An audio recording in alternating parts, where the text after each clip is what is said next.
Bonjour à tous. Alors voilà, nous revenons pour parler de notre entretien avec le chercheur, parce qu'on a beaucoup de choses à vous dire encore, et on va aborder le thème de la psychologie et de la sclérose en plaques.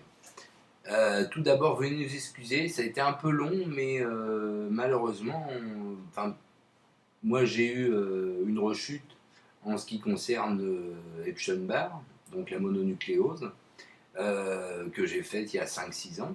Et écoutez, c'est un truc dont on se débarrasse pas facilement, donc ça revient, un petit coup de fatigue, et puis c'est revenu, et donc là, c'était très difficile. Et c'est pas fini. Donc Rodrigue s'est un peu débrouillé tout seul pour faire marcher le site, l'association, ça a été un peu dur. Donc voilà, pardonnez-nous, j'espère que voilà, vous le ferez. Et donc on va parler aujourd'hui psychologie, sclérose en plaques. Alors d'abord, on va faire un petit retour en arrière. La sclérose en plaques est une maladie auto-immune.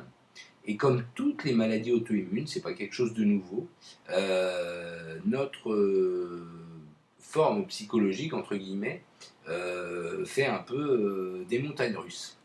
Donc il faut absolument contrôler tout ça. C'est pour ça qu'on a besoin d'être suivi par un psy, pas pour maladie mentale, hein, pas de problème, mais pour garder la sérénité le plus possible.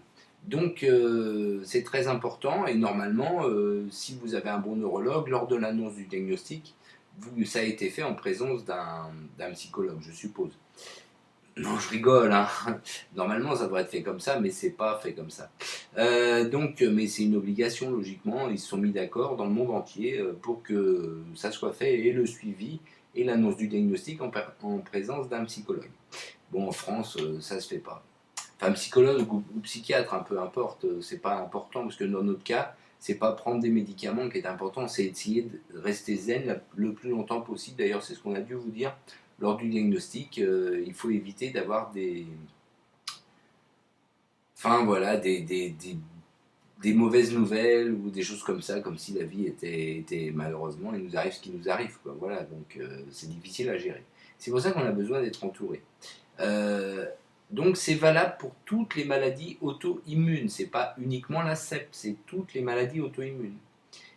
Donc voilà, c'est bon à savoir. Donc ça c'est reconnu par la science, il n'y a aucun souci, sauf que nos scientifiques à nous, français, bon, la plupart du temps, ne tiennent pas tellement compte de ça, on préfère nous donner des cachets et tuer les gens, puisqu'il y a de plus en plus de morts avec les médicaments qui nous sortent régulièrement, des nouveautés soi-disant extraordinaires.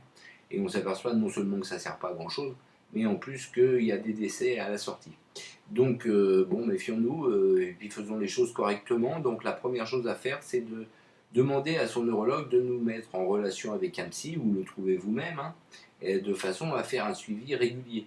D'ailleurs, il serait bien qu'ils travaillent ensemble. Ça, c'est le plus important. Donc, essayez de mettre ça en place. Je pense pas qu'on vous dira non, mais voilà quoi.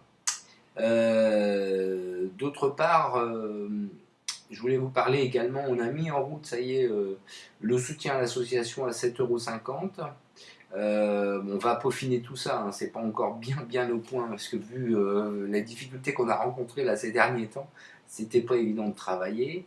On vous a fait un beau générique pour nos vidéos, donc ça c'est pas mal. Et puis voilà, on va aborder d'autres sujets. Donc là vraiment c'était le psy et le rapport psy sclérosé en plaques, donc ça vraiment très important. Et je pense que si vous voulez essayer de stabiliser votre état de santé, parce qu'il est prouvé que quand ça va pas, malheureusement, la maladie s'en ressent et l'évolution de la maladie s'en ressent. Donc c'est vraiment très important. Donc avant de prendre des médicaments, déjà prendre ça. Je dis pas qu'il ne faut pas prendre de médicaments, hein. Mais déjà c'est la principale chose à faire, parce que ça on est sûr que ça fait évoluer la maladie. Donc bon, et en plus on est plus vulnérable. Donc ça paraît évident, mais pas pour les neurologues malheureusement. Neuro est arrivé sans se presser, ouais, sans se presser, ça c'est le truc, ils sont pas pressés. Mais ils vont s'y mettre, hein, vous inquiétez pas, même en France, on va être soigné correctement bientôt. Voilà, et je vous dis à bientôt, et puis pour de nouvelles informations. Voilà, bientôt, au revoir.